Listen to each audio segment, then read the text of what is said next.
Hello guys welcome to our channel र हाम्रो यो चाहिँ पाइथन ट्युटोरियल नेपाली सिरिजको 6th भिडियो हो र यो भिडियोमा चाहिँ हामी अब आज लिस्टको बारेमा डिस्कस गर्न गइरहेका छौं र लिस्ट चाहिँ पाइथनको एउटा स्पेशल फिचर्स पनि हो। अरु प्रोग्रामिङ ल्याङ्ग्वेजमा लिस्ट हुँदैन तर पाइथनमा चाहिँ लिस्टलाई राखिएको छ र यो लिस्टको काम चाहिँ के हो भन्दाखेरि लिस्ट चाहिँ एउटा कन्टेनर जस्तै हो।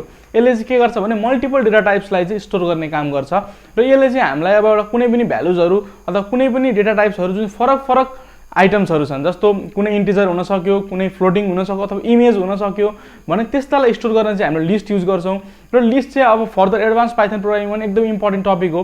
सो आज चाहिँ हामी अब लिस्टलाई कसरी युज गर्ने यसका फंक्शन्स के हुन् र यसलाई युज गरेर कस्तो खालको सिम्पल प्रोग्राम कसरी बनाउने भन्ने कुरा हेर्न गइरहेका छौं। So let's move to the screen. लिस्टको बारेमा अझै मजाले बुझ्न र त्यसको प्रोग्राम लेख्नको लागि म एउटा नयाँ फाइल बनाउँछु र यो फाइलको नाम चाहिँ म list.py भनेर दिन्छु। यदि गरिसकेपछि मेरो list.py भन्ने फाइल बन्यो। अब म लिस्ट कसरी बनाउने भनेर हेर्छु। सो लिस्ट बनाउनको लागि चाहिँ हामीले स्क्वायर ब्र्याकेट भित्र जे अब जुन आइटम राखे पनि हुन्छ जस्तो जुनसुकै डेटा टाइपको आइटम राखे पनि हुन्छ। यसमा चाहिँ यही स्पेसिफिक डेटा टाइपको आइटम हुनुपर्छ भन्ने छैन। जस्तो मैले 1 2 3 लेखे अनि त्यसपछि राम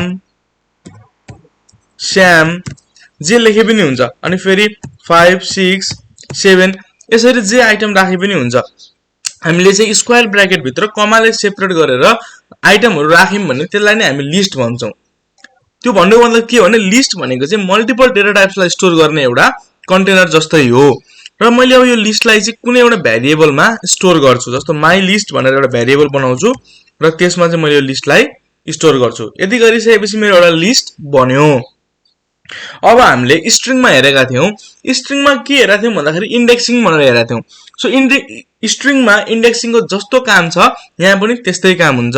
भनेको हाम्रो यो लिस्टमा भएको हरेक आइटमलाई हामीले त्यसको इन्डेक्स युज गरेर चाहिँ एक्सेस गर्न सक्छौं अथवा त्यसलाई एक्सट्र्याक्ट गर्न सक्छौं। अब त्यसको लागि चाहिँ जस्तो मैले प्रिन्ट अनि माई लिस्ट र 0 गरे भने माई लिस्ट अनि 0 गरे भने चाहिँ मेरो फर्स्ट आइटमलाई मैले के गर्छु त प्रिन्ट गर्छु र रन गरे है त मैले।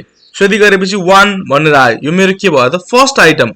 त्यो भन्नुको मतलब लिस्टमा पनि स्ट्रिङ जस्तै फर्स्ट आइटमको इन्डेक्स चाहिँ 0 हुने रहेछ। यसरी हामीले इन्डेक्सिङ गर्न पनि सक्छौं। त्यस्तै हामीले नेगेटिभ इन्डेक्स पनि गर्न सक्छौं। जस्तो हाम्रो लास्ट आइटमको इन्डेक्स भनेको -1 हुन्छ र यो गर्यौं भने यसले के प्रिन्ट गर्यो त 7 भनेर प्रिन्ट गर्यो। त्यस्तै हाम्रो फर्स्ट आइटमको इन्डेक्स चाहिँ माइनस युज गरेर यो -1 -2 -3 -4 -5 -6 -7 -8 सो यहाँ मैले -8 लेखे भने चाहिँ मेरो के हुन्छ त अब मेरो नेगेटिभ इन्डेक्स युज गरेर मैले फर्स्ट एलिमेन्टलाई एक्सेस गर्न सक्छु। त्यस्तै नेगेटिभ इन्डेक्स युज गरेर मैले बिचको एलिमेन्टहरुलाई पनि गर्न सक्छु। जस्तो मलाई राम चाहियो भने -1 -2 -3 -4 -5 यहाँबाट मैले -5 लेखेर रन गरे भने मेरो आउटपुट कति आउँछ त राम भनेर आउँछ। सो पोजिटिभ इन्डेक्सबाट 0 बाट सुरु हुन्छ, नेगेटिभ इन्डेक्स -1 बाट सुरु हुन्छ। सो यसरी हामीले इन्डेक्सिङ युज गर्न सक्छौं। त्यस्तै अब हामीले यहाँ के गर्यौं त भन्दा एउटा आइटमलाई एक्सेस गर्दै छौं, एउटा आइटमलाई एक्सट्र्याक्ट गर्दै छौं। तर मलाई रेन्ज अफ आइटमलाई एक्सट्र्याक्ट गर्नु पर्यो भने म के गर्न सक्छु त भन्दाखेरि यसमा चाहिँ मैले रेन्जलाई युज गर्न सक्छु। त्यसलाई चाहिँ हामी स्लाइसिङ भन्छौं। हामीले स्ट्रिङमा पनि हेरिसकेका थियौं रेन्ज युज गरेर कसरी स्लाइस गर्ने। ओ सिमिलरली हामीले लिस्टमा पनि स्लाइसिङ गर्न सक्छौं। जस्तो मलाई प्रिन्ट गरे माई लिस्ट अनि अब लिस्टबाट चाहिँ मलाई के चाहियो भन्दाखेरि 2 3 र राम चाहियो भने म के गर्छु भन्दा स्टार्टिङ एड्रेस लेख्छु। स्टार्टिङ कति हो त मेरो 1 हो। सो 1 इन्डेक्स स्टार्ट भयो अनि यो यसरी कोलन दिन्छु र मेरो इन्डिङ एड्रेस राममा भनेपछि 1 2 3 हो। तर म यो 3 गरे भने चाहिँ के हुन्छ भन्दाखेरि लास्टको एड्रेस इन्डेक्सलाई उले एक्सक्लुड गरिदिन्छ। लास्टको आइटमलाई उले लिदैन।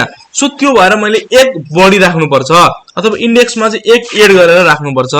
हामीले स्ट्रिङमा पनि त्यही गरेका थियौं। सो यहाँ 4 लेखे भने चाहिँ मैले 2 3 र राम प्रिन्ट हुन्छ। त्यस्तै मैले नेगेटिभ इन्डेक्स युज गरेर पनि यसलाई एक्सेस गर्न सक्छु। जस्तो मलाई श्याम 5 र 6 चाहियो।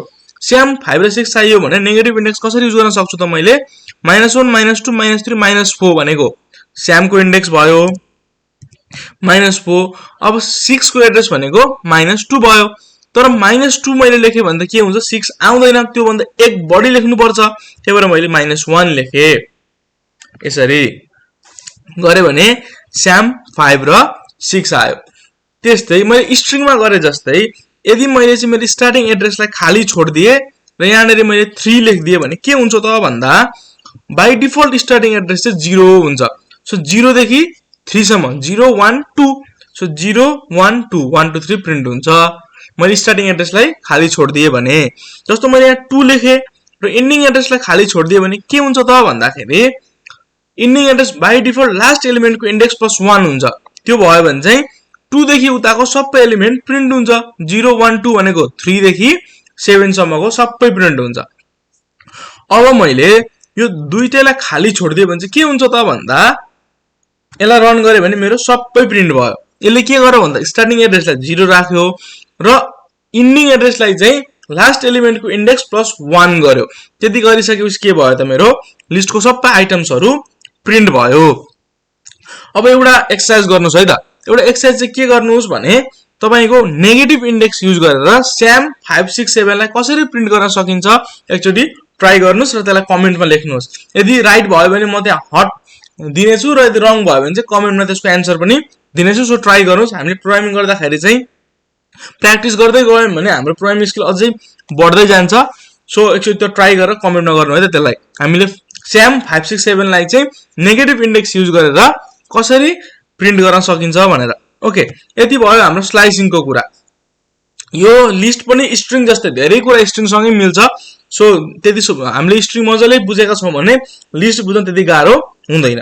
अब जस्तो हामीले लिस्ट बनायौं। अब हामीलाई चाहिँ यो लिस्टको आइटमलाई चेन्ज गर्न मन लाग्यो अरे। जस्तो स्यामको ठाउँमा मलाई हरि लेख्न मन लाग्यो अरे। सो मैले कसरी गर्न सक्छु भन्दाखेरि त्यो चाहिँ माई लिस्ट यसरी लेख्छु र इन्डेक्स कति हो त भन्दा 0 1 2 3 4 मेरो इन्डेक्स 4 हो। त्यो इन्डेक्स 4 मा चाहिँ म हरि लेख भनेर भन्छु। यति गर्छु र मेरो लिस्टलाई म प्रिन्ट गर्छु है त।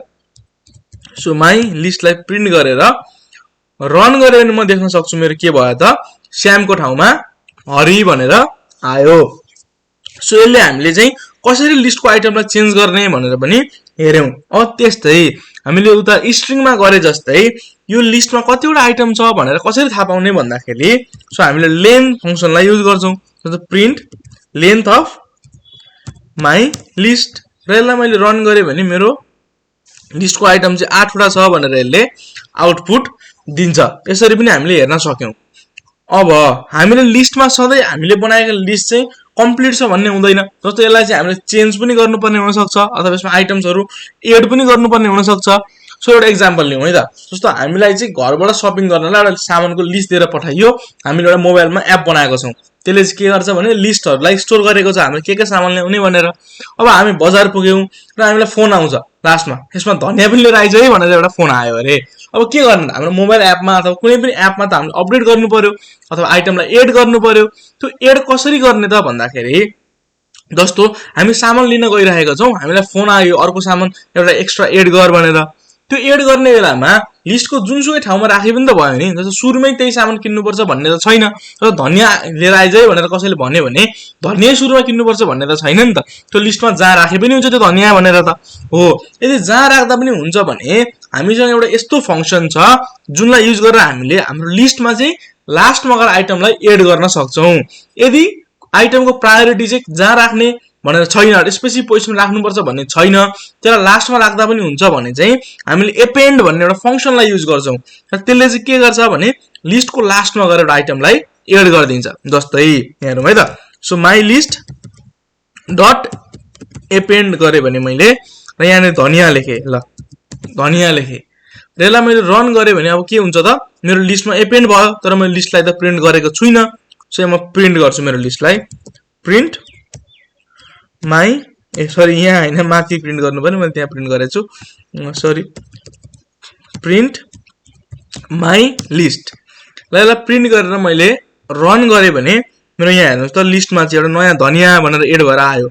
लास्टमा चाहिँ धनिया भनेर एड भयो। सो यसरी पनि हामीले गर्न सक्छौं। तर सधैँ हामीले लास्टमै एड गरेर मात्रै पनि हुँदैन।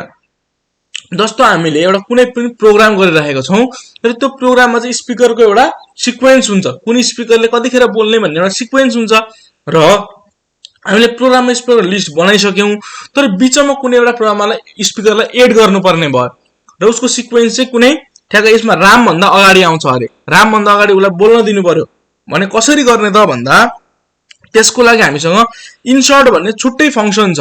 इन्सर्ट युज गरेर पनि हामीले युज गर्न सक्छौं। यहाँ हेरौँ है त कसरी सकिन्छ। जस्तो हामीले चाहिँ my list डट इन्सर्ट गर्छौं र यहाँनेरि चाहिँ वेयर कुन ठाउँमा केलाई लेख्ने भन्ने हुन्छ। जस्तो वेयर भनेको मैले के गर्नु पर्यो त रामको ठाउँमा। सो रामको इन्डेक्स कति हो 0 1 2 3 थर्ड पोजिसनमा के हाल्नु पर्यो भन्दाखेरि ल यहाँनेरि हरि भन्ने मान्छेले चाहिँ राख्नु पर्यो अरे। यति गरेर मैले यसलाई प्रिन्ट गर्छु। प्रिन्ट माई लिस्ट यति गरे भने के भयो त यसरी मेरो हरि भन्ने मान्छे चाहिँ राम भन्दा अगाडि आएर एड भयो। यसरी पनि मैले इन्सर्ट गर्न चाहिँ सक्छु। अब हामीले लिस्टलाई अपडेट गर्दै थियौं, गर्दा गर्दै कुनै एउटा पोजिसनमा चाहिँ रङ चीज गएर बस्यो अरे। जस्तो हामीलाई नचाहिने चीज त्यहाँ गएर बस्यो। अब के गर्ने भन्दाखेरि त्यसलाई हटाउनु पर्यो हामीले त। त्यो हटाउनको लागि हामीसँग पाइथनमा अझै एउटा मेथड छ। त्यो मेथड के हो भन्दाखेरि रिमुभ। त्यसले चाहिँ केलाई रिमुभ गर्ने हो त। जस्तो यहाँ हेर्नुस् है, जस्तो मेरो माई लिस्टमा यो 7 भन्ने चीज एक्स्ट्रा आयो अरे। यो 7 लाई मैले हटाउनु पर्यो भने माई लिस्टमा के गर्ने त माई लिस्ट डट रिमुभ केलाई भन्दाखेरि यो 7 भन्ने चीजलाई मैले हटाउनु पर्यो। सो यसलाई मैले रन गरे। सो यसलाई रन गरेर मैले प्रिन्ट त गराएको छुइनँ हेर्नको लागि। सो यसलाई म प्रिन्ट गर्छु। प्रिन्ट माई लिस्ट यसलाई मैले प्रिन्ट गरे। मैले प्रिन्ट गरेर हेरे भने के भयो त भन्दा मेरो यसमा 7 भन्ने चीज छैन। 7 भन्ने चीज छैन। 6 पछि माथिकोमा 7 थियो तर नयाँ लिस्टमा 7 भन्ने छैन। सो यसरी मैले लिस्टलाई के गर्न सक्छु त अपडेट गर्न सक्छु सामानलाई हटाएर अथवा लिस्टको आइटमलाई हटाएर। त्यस्तै हामीसँग अर्को अप्सन के छ भन्दाखेरि यदि हामीलाई लास्टको एलिमेन्टलाई हटाउनु पर्यो, जस्तो कुनै भन्दा धनियालाई चाहिँ हटाउनु पर्यो लिस्टबाट जुन लास्टमा छ, स्पेसिफिक आइटम हैन जुन लास्टमा भएको चीजलाई चाहिँ हटाउनु पर्यो भने चाहिँ के गर्छौं हामी भन्दाखेरि हामीसँग पप भन्ने एउटा अप्सन छ। जस्तो माई लिस्ट डट पप गरेर मैले यसलाई प्रिन्ट गरे है त। प्रिन्ट माई लिस्ट र यसलाई मैले रन गरे भने के हुन्छ हेरौँ है। यसलाई रन गरे भने लास्टको धनिया चाहिँ आउट भयो, धनिया हरायो। सो यो के भयो भन्दा पपले चाहिँ लास्टको एलिमेन्टलाई रिमुभ गर्दै जान्छ। ठीक छ, ओके। अब यति भइसकेपछि म अब के गर्न सक्छु भन्दाखेरि यो चाहिँ के भयो त भन्दा मैले लास्टको एउटा सर्टेन आइटमलाई रिमुभ गरे। जस्तो एउटा लिस्टमा चाहिँ के हुन्छ भने एउटै नामका दुईटा आइटम पनि हुन सक्छन् नि, र मैले डट रिमुभ गरे भने त त्यो दुईटा आइटम हराएर जान्छ। त्यस्तो त नहुनु पनि। जस्तो राम भन्ने दुईटा मान्छे छन्, मैले दुईटालाई हटाउनु पर्यो, हटायो भने त त्यो मेरो त्यति एक्युरेट काम भएन, त्यो त मिस्टेक हुन्छ। सो मलाई स्पेसिफिक ठाउँमा भएको आइटमलाई हटाउनु पर्यो भने चाहिँ म के गर्न सक्छु भन्दाखेरि मसँग डेल भन्ने एउटा अर्को फंक्सन छ। त्यसले चाहिँ के गर्छ भने त्यो डेलले चाहिँ स्पेसिफिक पोजिसनको आइटमलाई चाहिँ हटाउँछ। त्यसको लागि चाहिँ के गर्न सकिन्छ भन्दाखेरि मैले जस्तो हाम्रो लिस्ट यहाँतिर आइराखेको छ, यो हाम्रो लिस्ट भयो र यो आइटमबाट मलाई चाहिँ हरिलाई हटाउनु पर्यो। सो हरिको इन्डेक्स कति हो 0 1 2 3। सो के गर्छु DEL अनि माई लिस्टको कति नम्बरको आइटमलाई भन्दा 3 नम्बरको आइटमलाई मैले हटाउँछु र प्रिन्ट गर्छु। प्रिन्ट माई लिस्टलाई यति गरे भने मेरो तेस्रो नम्बर अथवा तेस्रो इन्डेक्सको आइटम चाहिँ के हुन्छ त रिमुभ भयो। सो हरि भन्ने मेरोमा यहाँ छैन। सो कुन चाहिँ हरि हरायो त 0 1 2 3 नम्बरको हरि हरायो। अर्को हरि चाहिँ पहिलेदेखि नै बसिरहेको छ। यो पुरानो हरि थियो कति राम पछिको, तर राम भन्दा अगाडिको हरि चाहिँ के भयो त रिमुभ भयो, जसको इन्डेक्स चाहिँ 3 थियो। त्यस्तै अब मैले 6 लाई हटाउनु पर्यो भने म के गर्छु त डेल माई लिस्ट अनि लिस्टको कति नम्बर भन्दाखेरि 0 1 2 3 4 5 6 नम्बरको आइटमलाई हटाउनु पर्यो र म माई लिस्टलाई प्रिन्ट गर्छु। प्रिन्ट माई लिस्ट र यसलाई मैले रन गरे भने के हुन्छ त भन्दा मेरो त 6 पनि हटेर आयो। सो यसरी मैले आइटम्सहरुलाई के गर्न सक्छु त हटाउन सक्छु र हामीले कसरी एड गर्ने कसरी रिमुभ गर्ने भन्ने कुरा हेर्यौं। अब मलाई लिस्टलाई नै एम्प्टी गर्नु पर्यो अथवा लिस्टलाई नै पुरै खाली गरिदिनु पर्यो भने चाहिँ मैले कसरी गर्न सक्छु भन्दाखेरि यहाँ हेर्नुस् है, जस्तो माई लिस्ट डट क्लियर यसले चाहिँ के गर्छ त लिस्टलाई नै क्लियर गरिदिन्छ। सो लिस्टलाई नै यसले पुरै खाली बनाइदिन्छ। सो यसलाई म प्रिन्ट गर्छु। अब मेरो लिस्ट कस्तो भयो त माई लिस्ट। माई लिस्टलाई मैले प्रिन्ट गरेँ भने के आउँछ त भन्दा मेरो लिस्ट खाली छ, केही पनि आइटम छैन। सो यसरी मैले हाम्रो लिस्टलाई क्लियर गर्न पनि हामीले हेर्यौं। अब यति भइसकेपछि हामीले लिस्टको बेसिक कुराहरू चाहिँ अझै मजाले बुझिरहेका छौं, लिस्टलाई अझै एक्सप्लोर गर्दै छौं र हामी अझै बढी पनि हेर्दै जान्छौं अरु प्रोग्राममा जति इम्पोर्टेन्ट हुन्छ। र हामी अझै एउटा कुरा चाहिँ के हेरौं भने जस्तो मैले लिस्टको चाहिँ कपी बनाउनु पर्यो। कुनै केस चाहिँ के हुन्छ भने हाम्रो ओरिजिनल लिस्टलाई त्यतिकै राख्ने र अरु त्यसको डुप्लिकेटलाई चाहिँ हामीले एडिट गर्न सक्छौं हैन। कुनै यदि इम्पोर्टेन्ट काम गर्दैछौं जहाँ लिस्टको आइटम चाहिँ हराउनु भएन तर त्यो लिस्टको आइटमसँग हामीले काम गर्नु पर्ने छ, त्यस्तो केसमा चाहिँ के गर्छौं भने ओरिजिनल लिस्टलाई चाहिँ ठाउँमै राख्छौं र त्यो लिस्टको कपी बनाउँछौं। त्यो लिस्टको कपी बनाएर त्यो कपीसँग चाहिँ हामीले काम गर्छौं। सो त्यो कसरी गर्न सकिन्छ भन्दाखेरि यहाँ हेर्नुस् है, जस्तो मैले x भन्ने एउटा लिस्ट बनाए र यसमा चाहिँ मैले 1 2 3 4 5 6 लेखे। अब मैले यो x भन्ने लिस्टको कपी बनाउनु पर्यो भने चाहिँ मैले y x डट कपी गर्छु। यदि गरेर मैले रन गरे भने मेरो एउटा y भन्ने लिस्ट बन्यो र म y लाई प्रिन्ट गर्छु है त। सो प्रिन्ट y गरे भने मैले के हुन्छ त भन्दाखेरि मेरो y को चाहिँ एउटा कपी बन्यो, 1 2 3 4 5 6 भएको एउटा कपी बन्यो। यसरी हामीले गर्न सक्छौं, कपी बनाउन सक्छौं। अब मैले अर्को के गर्न सक्छु भन्दाखेरि यो लिस्ट बनाए र यसको आइटमलाई सर्टिङ पनि गर्न सक्छु। यहाँ हेर्नुस् है कसरी सर्टिङ गर्ने। जस्तो यहाँ त मेरो सर्टेड फर्ममै छ।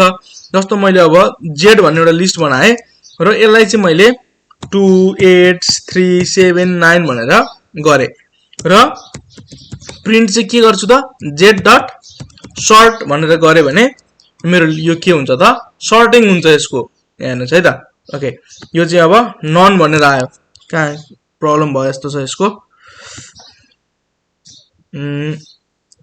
हेर्नुस् है z डट sort गरेर हामी यसलाई प्रिन्ट गरौँ न त एकचोटी, प्रिन्ट z। सो यसलाई हामीले एकचोटी रन गर्यौं भने चाहिँ यो सर्ट भएर आयो। हामीले सुरुमा सर्ट गरेर अनि प्रिन्ट गर्नुपर्ने रहेछ भन्ने कुरा पनि यहाँबाट बुझ्न सक्छौं। सो यति गरिसकेपछि हाम्रो के भयो त सर्टेड फर्ममा आयो, यो चाहिँ एसेन्डिङ अर्डरमा सर्ट भयो। त्यस्तै अब हामीले के गर्ने भन्दाखेरि कुनै आइटम चाहिँ त्यो लिस्टमा छ कि छैन त भनेर चेक पनि गर्न सक्छौं। जस्तो हामीले चाहिँ a भन्ने भेरिएबल बनायौं र चेक गर्यौं 1 in z भनेर हामीले यसरी हेर्यौं र यसलाई प्रिन्ट गर्यौं है त। सो z गर्यौं प्रिन्ट a भनेर गर्यौं। यति गर्यौं भने के आउँछ त कि ट्रू कि फल्स आउँछ। सो 1 त छैन हाम्रो लिस्टमा, सो यसले फल्स भनेर दियो। त्यस्तै मैले यहाँ 2 लेखे भने के हुन्छ त 2 त हाम्रो लिस्टमा छ नि त, यसले गर्दा ट्रू आउनु पर्ने हो। सो यसले ट्रू भनेर दियो। सो हामीले यसरी पनि गर्न सक्छौं। हामीले चेक पनि गर्यौं, आइटमलाई सर्ट पनि गर्यौं। अब दुईटा लिस्टलाई हामीले जोड्न पनि सक्छौं। जस्तो यहाँ हेर्नुस् है z भन्ने एउटा यो लिस्ट छ र अब मैले यहाँनेरि b भन्ने लिस्ट बनाए। लिस्ट चाहिँ के गरे त 2 3 4 भन्ने एउटा लिस्ट बनाए र अब यसलाई मैले के गर्नु पर्यो त जोड्नु पर्यो। र c भन्ने एउटा लिस्ट बनाए, त्यो चाहिँ के हो त भन्दाखेरि z र b को सम हो। यसो गरेर मैले प्रिन्ट तल लेख्नु पर्ने प्रिन्ट c गरे भने के हुन्छ त हेरौं है। सो यति गरिसकेपछि के भयो त यहाँ हाम्रो जोडिएको लिस्ट आयो। यसरी हामीले चाहिँ के गरेको भन्दाखेरि यो b भन्ने लिस्टको आइटमलाई चाहिँ एपेन्ड गर्दै गइरहेका छौं। सो यो एपेन्ड गरे जस्तै हो तर हामीले चाहिँ लिस्टलाई जोइन गर्यौं। अब हामीले यो लिस्टमा चाहिँ एउटा लास्ट कुरा हेर्छौं। यति गरिसकेपछि हाम्रो लिस्टको बेसिक कुराहरू सबै क्लियर हुन्छ, त्यस्तो प्रब्लम आउँदैन। सो हामी लास्टमा चाहिँ लुप कसरी युज गर्ने एउटा लिस्टमा भनेर हेर्छौं। सो यो लुपको कन्सेप्ट हामी एउटा छुट्टै भिडियोमा अझै मजाले बुझ्छौं लुप के हो कस्तो हो भनेर। तर अहिले चाहिँ के बुझौं भने लिस्टलाई लुप गरेर अथवा लिस्टमा लुप चलाएर त्यसको आइटमलाई कसरी हेर्न सकिन्छ भनेर हेरौं है त। सो अब हाम्रो यो z भन्ने एउटा लिस्ट छ, राख्नुस् है। ओके यहाँ कपी गर्छु म।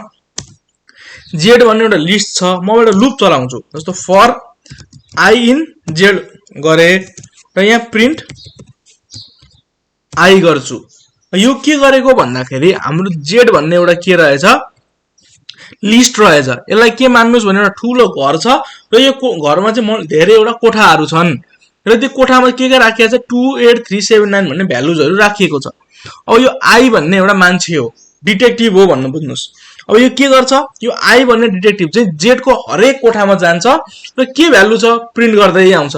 यो लुपले यसरी काम गरिरहेको छ। भने z भन्ने घरको यो कोठाहरूमा छिर्दै आई भन्ने डिटेक्टिभले चाहिँ त्यहाँ के भ्यालु राखिएको छ भन्दै के गर्छ त प्रिन्ट गर्छ नै हेर्नुस् त किन सबै भ्यालुहरू देखायो नि त 28379 यसरी हामीले लिस्टको भ्यालुहरूलाई पनि प्रिन्ट गर्न सक्छौं अब हाम्रो यो भिडियो एकदमै लामो भइसकेको छ त्यही भएर हामीले लिस्टलाई चाहिँ यतिमै कन्क्लुड गर्छौं अब अरु कुनै पनि लिस्टको कामहरू आएछ भने हामी अरु भिडियोमा अझ डिस्कस गर्ने छौं तर अहिले लिस्टको लागि यति कन्सेप्ट भयो भने चाहिँ एकदमै इनफ हुन्छ र अब हामीले तपाईहरुले चाहिँ यसको आफै प्र्याक्टिस पनि गर्न सक्नुहुन्छ लिस्टलाई म यो प्रोग्राम चाहिँ डिस्क्रिप्सनमा लिस्टको लिंक दिन्छु सो डाउनलोड गरेर यसमा अझै चेन्जेसहरु गर्न सक्नुहुन्छ आजको यो भिडियोलाई यति नै यदि तपाईलाई यो भिडियो सम्बन्धी कुनै पनि क्वेरी छ कुनै पनि क्वेशन छ अथवा हामीलाई कुनै पनि सजेसन दिन चाहनुहुन्छ भने तल गएर कमेन्ट गरिदिनुहोस् यदि तपाईलाई भिडियो मन पर्यो भने भिडियोलाई लाइक गरिदिनुहोस् र हामीबाट यस्तै भिडियोजहरु हेर्न चाहनुहुन्छ र आफ्नो पाइथनको स्किल्सलाई बढाउन चाहनुहुन्छ भने च्यानललाई सब्स्क्राइब गरी छेउमै रहेको नोटिफिकेसन आइकनलाई पनि क्लिक गरिदिनु होला धन्यवाद